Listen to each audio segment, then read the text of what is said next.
Buenos días, bienvenidos a esta clase correspondiente a la fecha de Endodoncia 1. Continuando con la temática, vamos a hablar el día de hoy de medicación intraconducto.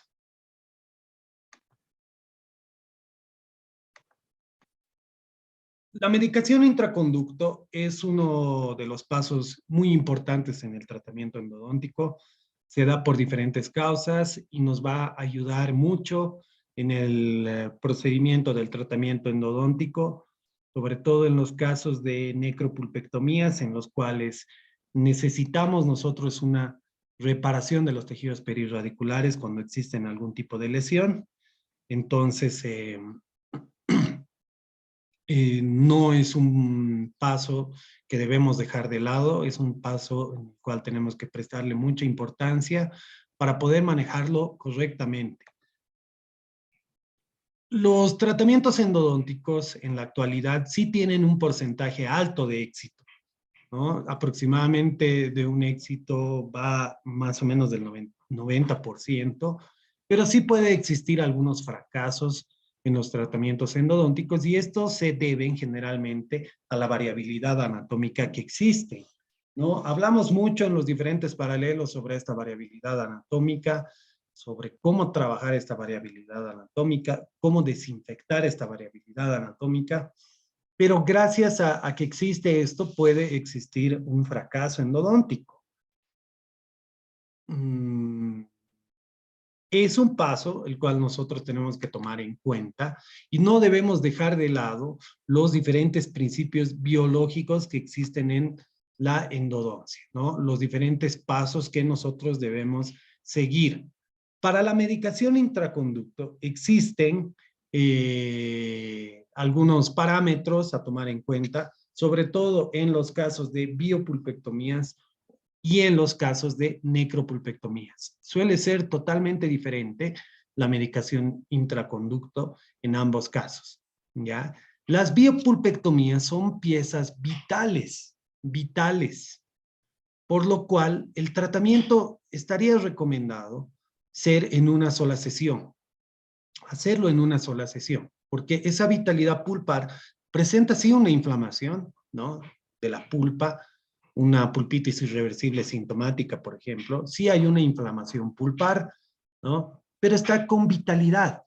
Y la mayor parte de ese conducto, de todos los tercios, pues, bueno, presentan cierta esterilidad, ¿no? Entonces nosotros podríamos terminar el conducto sí en una sola sesión. ¿Ya? Existen diferentes causas, obviamente, las cuales no vamos a poder terminar ese conducto en una sola sesión. Y el objetivo de terminar en una sola sesión es evitar una respuesta inflamatoria que pueda venir de forma secundaria, ¿ya? Las causas en las cuales no se puede terminar en una sola sesión son diferentes. Puede ser, obviamente, causas nuestras, del operador, del profesional, que pueden ser tratamientos sumamente complicados, anatomías muy complicadas, conductos estrechos, conductos curvos, que nos impidan terminar en una sola sesión, tal vez no tener el instrumental correcto para trabajar, ¿no? Que nosotros sobreinstrumentemos, que quiere decir que nosotros, esta pieza vital, si digamos mide 20 milímetros, si nosotros hemos calculado mal nuestra lima, hemos medido 21 milímetros y hemos pinchado ese último milímetro, ¿no? Conducto cementario, hemos llegado hasta el conducto cementario y hemos pinchado, si se quiere el término, las proliferaciones del ligamento periodontal, obviamente vamos a crear una inflamación. Entonces, es mejor ahí darle 2 sesiones, no trabajar en una sola sesión y colocar medicación intraconducto sobre instrumentación. De la misma forma, las soluciones que pueden llegar a ser muy irritantes, el hipoclorito a porcentaje tal vez muy alto, en caso de biopulpectomías, puede irritar también esa zona y en ese caso nosotros tendríamos que colocar medicación intraconducto. Obviamente causas del paciente, pacientes que se cansan también si es que nosotros tardamos mucho, no trabajamos de forma correcta, eh, tenemos que colocarle medicación intraconducto al paciente. ¿Ya? Este muñón pulpar, bueno, tal vez mal llamado muñón pulpar, porque en realidad en ese conducto cementario están las proliferaciones del ligamento periodontal. Nosotros debemos conservarlo, ¿no? Debemos conservar este último milímetro, hay que conservarlo, ¿no? Porque en este último milímetro, como tienen fibras de ligamento periodontal y esas fibras de ligamento periodontal nos van a producir nutrientes hacia todos los tejidos perirradiculares, pues hay que conservarlo, ¿ya? Hay que conservarlo, no lastimarlo, no instrumentar hasta esa zona, no trabajar hasta el límite de la salida del foramen apical, siempre trabajar hasta el límite CDC, ¿no? Donde nosotros vamos a tener una buena conformación del conducto, ¿ya? En caso de nosotros pasarnos o tener alguno de los problemas mencionados anteriormente, existen diferentes medicaciones intraconductos. En la actualidad, las más utilizadas son estas. Para empezar, soluciones óticas, diferentes soluciones óticas que podemos encontrar en nuestro medio, o óticas, ¿no? Son soluciones del oído, por si acaso, ¿no? Medicamentos para el oído, pero que tienen buenas propiedades como corticoides, como antibióticos, que nos van a ayudar mucho a la reparación, desinflamación de ese muñón pulpar, a mantenerlo sano sin tal vez lesionarlo, ¿no? Se ha investigado mucho estas soluciones ópticas y se las ha podido utilizar en el conducto sin ningún problema, ¿ya? El hidróxido de calcio, que es este de acá, estos de acá, ejemplos nada más. ¿Ya? El hidróxido de calcio es la medicación intraconducto más utilizada en endodoncia en la actualidad, ¿ya? Podríamos utilizar las dos para algunos casos diferentes, obviamente, ¿ya? Y vamos a ver en cuáles. Cuando existe, perdón, biopulpectomías, vamos a encontrar mayor predominancia de bacterias gram positivas. Gram positivas, ¿está bien? Mayor predominancia de bacterias gram positivas. Entonces, en ese caso, podríamos hacer nuestras endodoncias en una sesión única. No hay ningún problema. Estas bacterias gram positivas no llegan a ser muy nocivas, ¿ya? Y generalmente desaparecen con la irrigación, con la utilización de diferentes soluciones irrigantes, combinaciones y obviamente la ayuda del cemento endodóntico, ya cuando nosotros obturemos el conducto. Los casos de necropulpectomías cambian. Ya tienen predominancia de bacterias gram negativas, ¿no? Entonces aquí va a existir un shift microbiano, va a haber procesos diferentes, infecciosos, va a haber disminución de oxígeno, ¿no? Eso se denomina shift microbiano, va a haber diferentes infecciones mixtas, facultativos, anaerobios. Entonces va a haber mucho más daño por estas bacterias gram positivas, se va a activar lo que es la endotoxina, esta famosa endotoxina, ¿ya? Que, bueno, va a estimular diferentes necrosis cementarias, inducciones a la cavidad clástica, va a inducir a la activación de producción del dolor, ¿no? Va a tener diferentes mediadores químicos inflamatorios también, ¿no? Es irreversible a los tejidos mineralizados, ¿ya? O sea, una adherencia irreversible a los tejidos mineralizados. Los lipopolisacáridos también se van a ir liberando durante la multiplicación o muerte bacteriana. Entonces, el objetivo de la endodoncia cuando existe una necrosis es neutralizar y eliminar esta endotoxina, que es la más dañina, ¿no? Que es la que nos produce más daño, mayor dolor, ¿ya? Eso nosotros generalmente lo vamos a hacer con la irrigación. Cuando existe esta endotoxina, se van a empezar a producir nichos microbianos, ¿no? Cráteres en los tejidos periapicales, ¿ya? Pero como les decía, la inactivación de la endotoxina es la terapéutica a elegir y la que nos puede lograr un éxito histológico. ¿Está bien? El fracaso se puede deber a la presencia todavía de bacterias gram negativas, gran concentración de endotoxinas y, bueno, gran cantidad de erosiones cementarias o cráteres.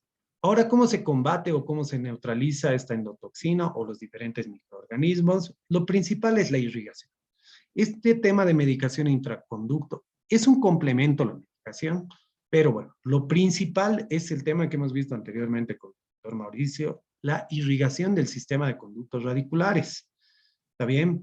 Porque hay que sacar todo lo que se encuentra ahí, todo lo que se encuentra ahí. Hay que limpiar todo ese sistema de conductos radiculares para tener un mejor éxito. El hipoclorito, que es la sustancia más utilizada en endodoncia, ¿no? Nos puede eliminar esos cráteres, pero miren, tal vez no de manera tan correcta, ¿no? Incluso con hipoclorito. Por eso se utiliza combinaciones de soluciones irrigantes. En este caso, el famoso EDTA, en el cual vamos a lograr ver los túbulos dentinarios, ¿no? Los famosos túbulos dentinarios ahí. Y esto quiere decir que el conducto está mucho más limpio, ¿ya? La medicación intraconducto se va a caracterizar por la colocación de un fármaco dentro del conducto radicular entre sesión.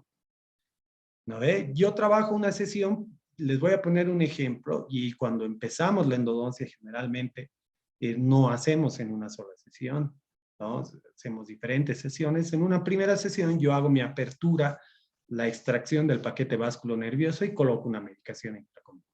En otra sesión instrumento y coloco alguna medicación intraconducto, ¿no? Luego, en la siguiente sesión, tal vez ya puedo terminar la endodoncia. Pero la medicación intraconducto es la colocación de un fármaco en el interior del conducto, ¿no? El problema es cuál elegir. Les he hablado anteriormente, les decía que las más utilizadas son ese corticoide con antibiótico, ¿no? Y el famoso hidróxido de calcio.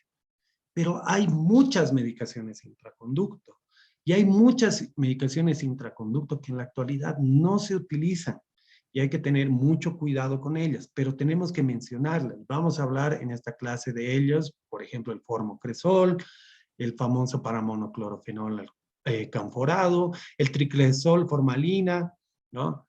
Que, por ejemplo, son cresoles y obviamente tienen sus dificultades, ¿no?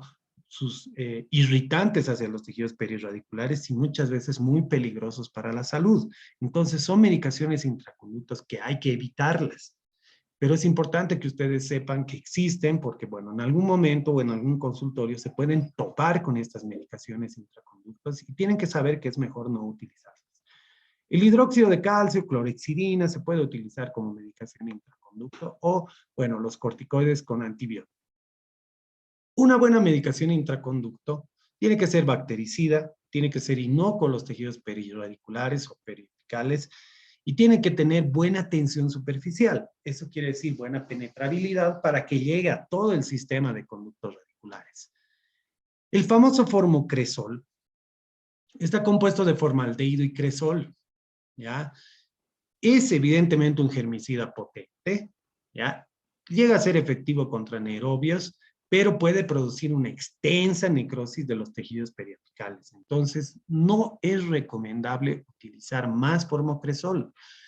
En algunos países ya hace más de 30 años que no se utiliza formocresol. Ojo, ¿no? Entonces tenemos que actualizarnos y ver que este tipo de medicaciones no es buena, ¿ya?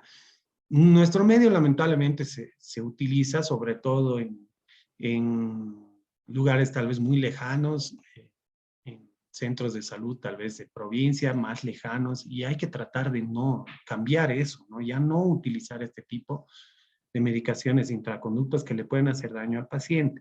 En caso de, por ejemplo, toparnos cuando nosotros vayamos a hacer un internado, cuando ustedes ya salgan, les falta algunos cuantos años más, tienen que saber cómo utilizar este formocresol, porque si van a utilizarlo, tiene también su forma de utilización, su técnica, ¿no? Utilizar una bolita de algodón, ¿no? Embebida de formocresol y luego remover el exceso con una gasa estéril y colocar nada más en cámara pulpar. No tiene que fluir hacia los tejidos periapicales, ¿ya? Es más o menos así, como se ve en la imagen. Una pequeña motita prácticamente con el olor a formocresol y sellar y que eso vaya trabajando. ¿Cuánto tiempo? ¿Cuándo usar? Bueno, generalmente se utiliza el formocresol, eso se dice, ¿no? Cuando hay exudado, cuando hay fístula, y lo máximo que se puede utilizar, bueno, algunos autores dicen de 48 a 72 horas, pero lo más recomendable sería solamente 48 horas, solamente, y inmediatamente sacar, cambiar, ¿no? No debe ser utilizado como medicación intraconducto. Yo no les recomendaría, no utilicen más formocresol, pero es bueno que lo sepan. El paramonoclorofenol es un antiséptico, la verdad es un muy buen antiséptico, tiene una muy buena acción bacteriana, ¿ya? Puede disminuir un irritante hístico, ¿ya? Pero presenta una toxicidad sobre los tejidos periapicales también, ¿ya? Miren, incluso en esta cajita dice acá algo, veneno, entonces es un poco peligroso utilizarlo. Ahora, este paramonoclorofenol se lo puede utilizar tal vez asociado a alguna otra medicación intraconducto, no individual, ¿ya? No individual. Hay algunas medicaciones intraconducto que tienen hidróxido de calcio, que en su composición tienen paramonoclorofenol. Ah, pero está asociado a algo. No es solo paramonoclorofenol que puede dañar los tejidos periapicales. ¿No ven? Entonces, individual no es recomendable utilizar el paramonoclorofenol. Tiene buenas propiedades. Tiene buenas propiedades. Estimula vaina epitelial de Herwin, induce una formación de tejido mineralizado, disminuye algunas áreas de reabsorción, le puede presentar alguna normalidad al ligamento, un control de infección, pero puede ser dañino también por los diferentes componentes que tiene. Entonces, es menos dañino que el formocresol, el paramono, pero es mejor utilizarlo asociado a una otra medicación intraconducto, en este caso, a la que más se asocia es al hidróxido de calcio. En la actualidad existen estos diferentes corticoides con antibiótico, ¿ya? Muy bien, en este caso les estamos poniendo el ejemplo del Otoprin, que es una solución óptica con antibiótico. Existen otras, el Otazol, por ejemplo, que es una medicación intraconducto también, ¿no? Las dos más conocidas, utilizadas tal vez en nuestro medio. Tal vez la más conocida y utilizada es el Otazol, pero el Otazol es líquido, eso es una pequeña desventaja. Este Otoprin con antibiótico tiene propilenglicol y eso lo hace más viscoso y tiene una mayor efectividad, la verdad, en medicación intraconducto por las diferentes propiedades que tiene. Los corticoides con antibiótico, ¿ya?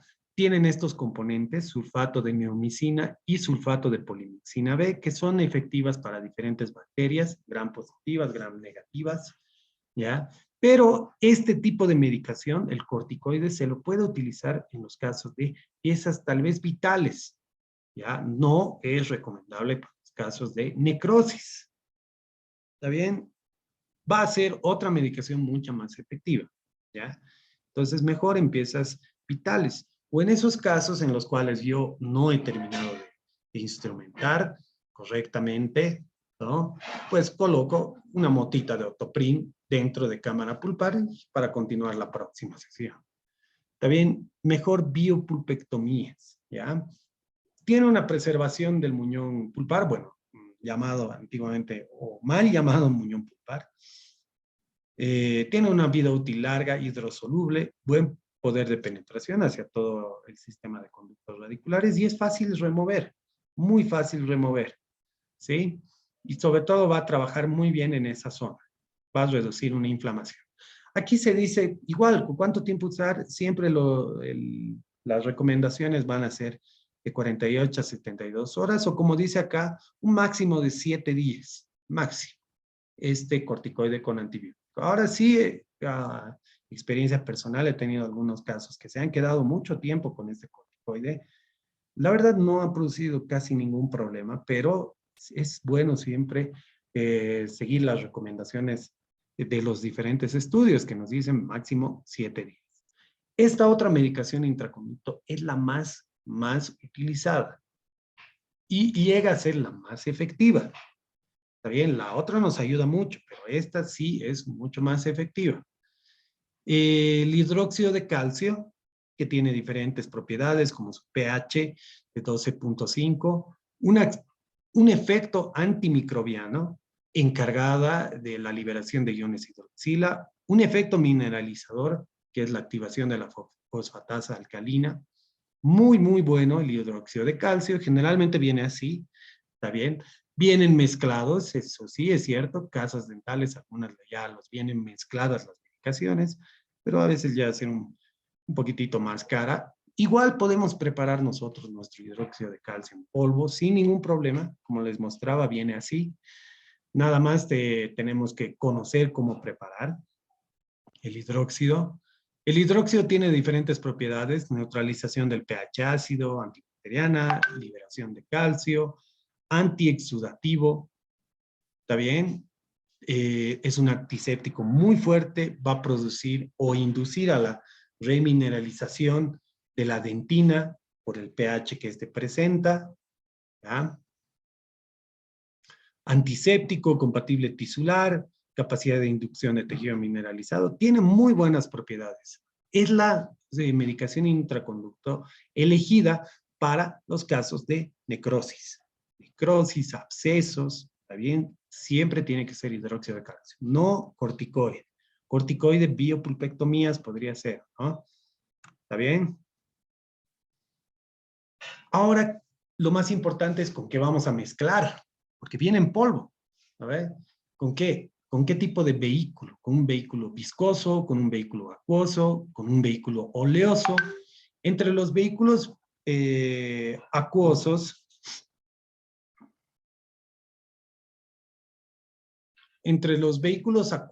bueno, tenemos el agua destilada, tenemos las soluciones anestésicas o tal vez el suero, ¿no? Más acuosos.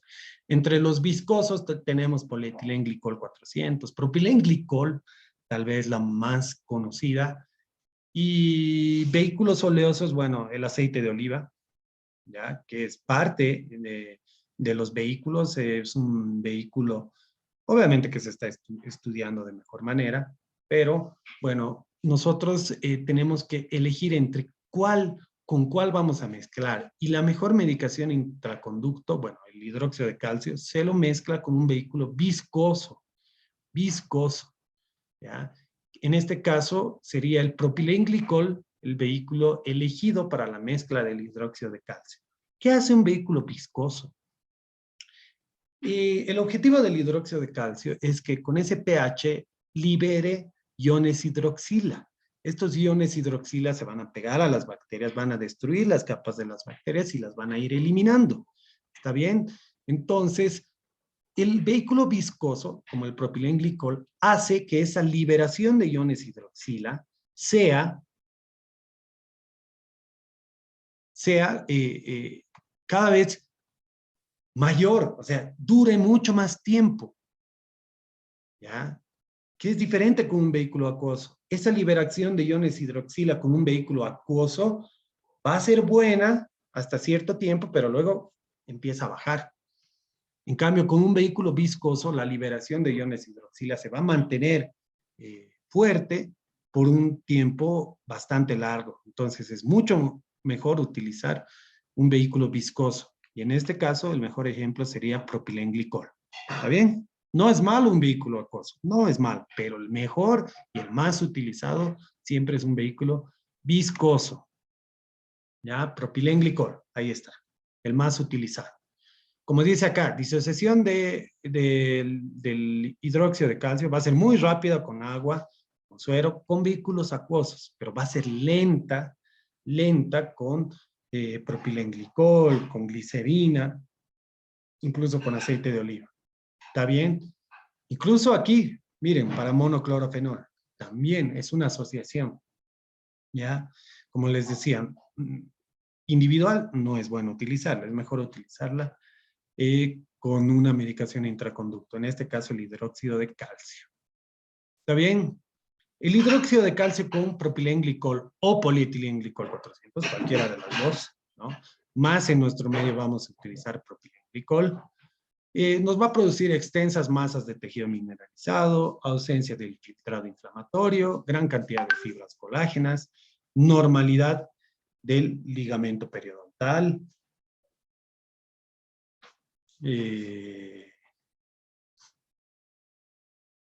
presenta una muy buena biocompatibilidad en un corto periodo de tiempo. Existe una reparación si tenemos un absceso muy grande, ¿no? Una lesión muy grande. Existe una reparación con hidróxido de calcio con propilenglicol. En aproximadamente 15 días ya podríamos tener una reparación total. Obviamente dependerá mucho de qué tipo de lesión, ¿no? Pero por eso es bueno colocar esta asociación para que la liberación de iones hidroxila sea mayor por un largo tiempo. ¿Está bien? ¿Ya? Por un largo tiempo. Un ejemplo nada más, ¿no? En aproximadamente 15 días hay una reparación ahí, colocación de hidróxido de calcio.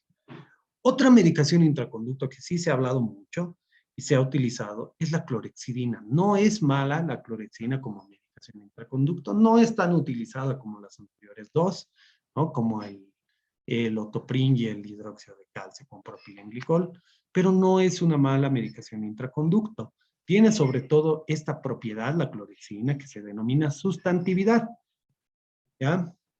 La sustantividad hace que el medicamento tenga un buen efecto por bastante tiempo, ¿no? Se pegue a algunos lugares y tenga un buen efecto por bastante tiempo. Eso es la sustantividad, la clorexidina, ¿ya? Como medicación intraconducto, sobre todo se utiliza clorexidina en gel. Ahora se dice que esta clorexidina es muy efectivo contra una bacteria, por ejemplo el Enterococcus fecalis, que es una bacteria muy persistente, muy resistente. También este tipo de microorganismos se encuentra en piezas con abscesos, en piezas donde hay un retratamiento que no ha sido de manera correcta, ¿no?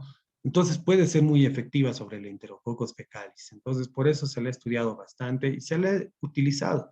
Entonces, asociar esto, hidróxido de calcio con clorexidina, ¿será bueno? Sí, la verdad también es una solución aceptable y muy buena. O sea, no solo utilizar propilenglicol, también utilizar clorexidina, por ejemplo, sí se podría mezclar esa medicación y colocarla dentro del conducto radioactivo. Igual es muy efectivo, ¿ya?